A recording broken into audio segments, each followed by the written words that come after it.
Hi everyone, it's Justine. When making just a simple t-shirt, many different people are involved. When you pay 29 euros for that t-shirt, they all get a share of the money, right? The person sewing, the factory, the transporter, the brand, the retailer, everyone. But so when you pay 5 euros for that t-shirt, who gets paid how much? In other words, how can brands like SHEIN or TEMU afford to sell that cheap? Great question.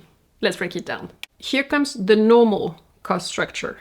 When the t-shirt costs 29 euros in the store, it probably costs around 5 euros to make. Here I'm using statistics from the NGO Fashion Revolution. You'll find references and further readings in the video description. Within these 5 euros, you have labor.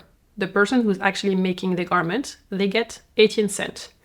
This is very cheap. It's only possible if the t-shirt is made in a very cheap labor country, somewhere in Asia, in a country where the minimum legal wage is probably under the minimum that you actually need to live.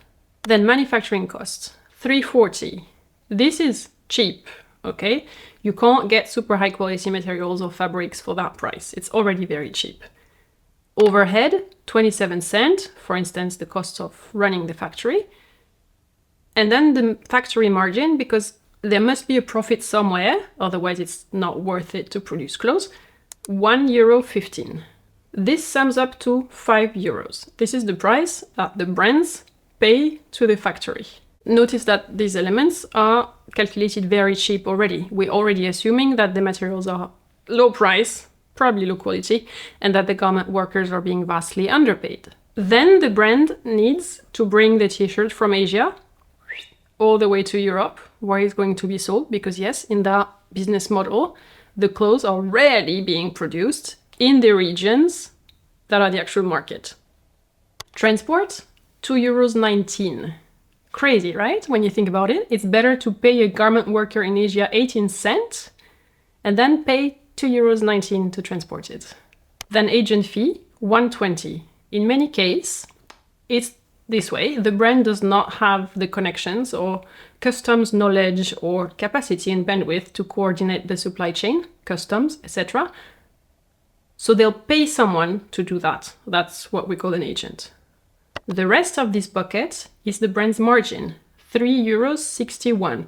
Watch out, from that money, the brand must still pay its employees, offices, taxes, etc. And then what's left within this is the actual brand's profit. This brings us to 12 euros. That's the price at which the brand sells the t-shirt to a retailer. So it's also called the wholesale price for the retailer.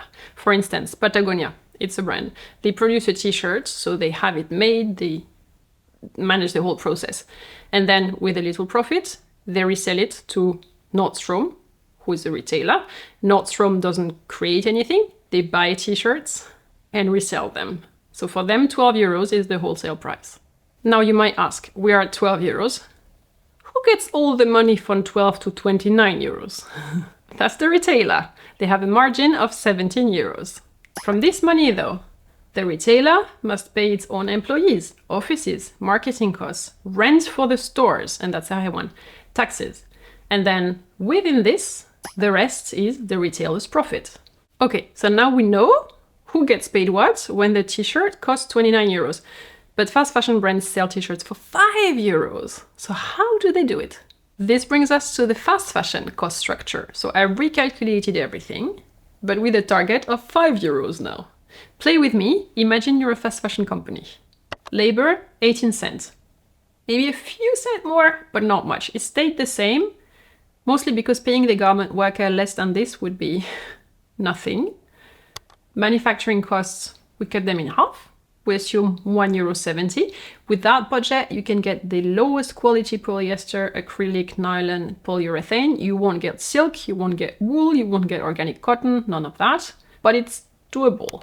Overhead, we cut them in half, assuming 13 cents.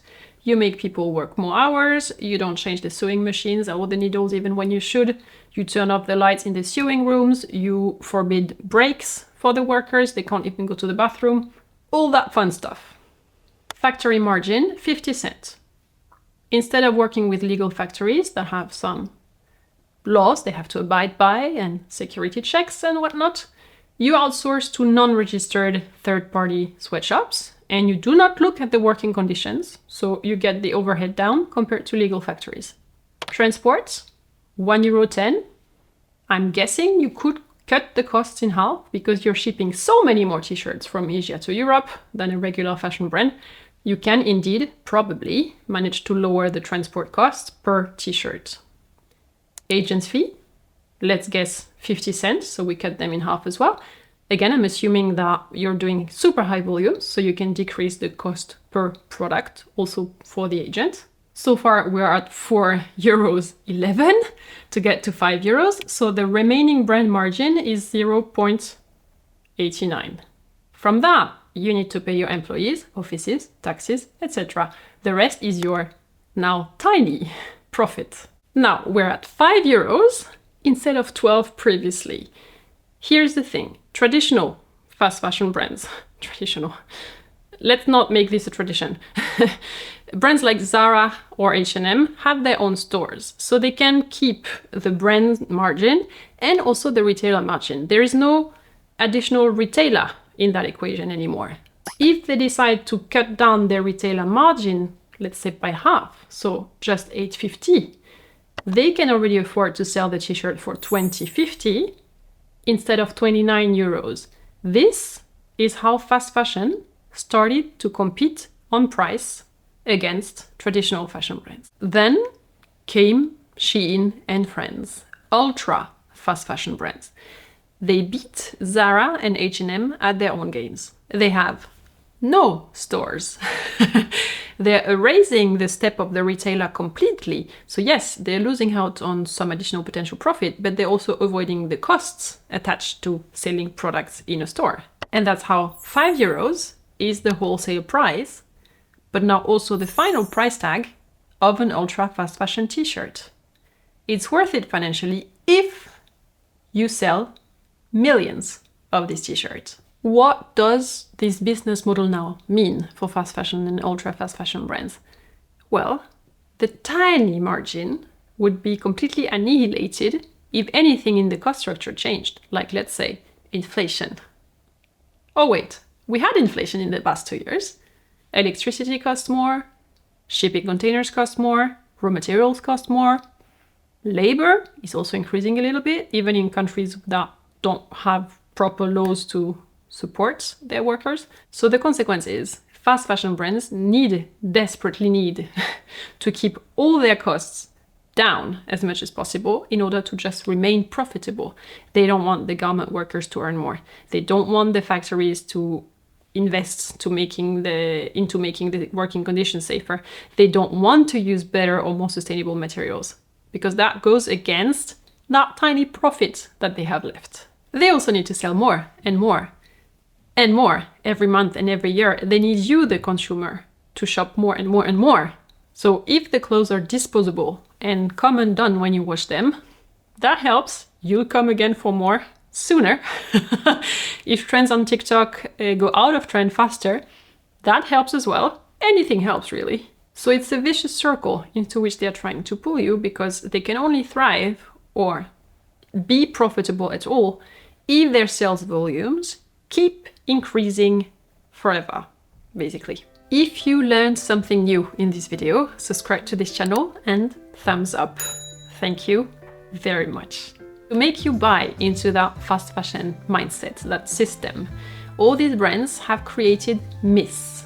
Very smart marketing. I've done a whole video on that topic. It will be linked here for you and down below in the video description. It already has 340,000 views. I'll see you in the next one. Until then, take care. Bye.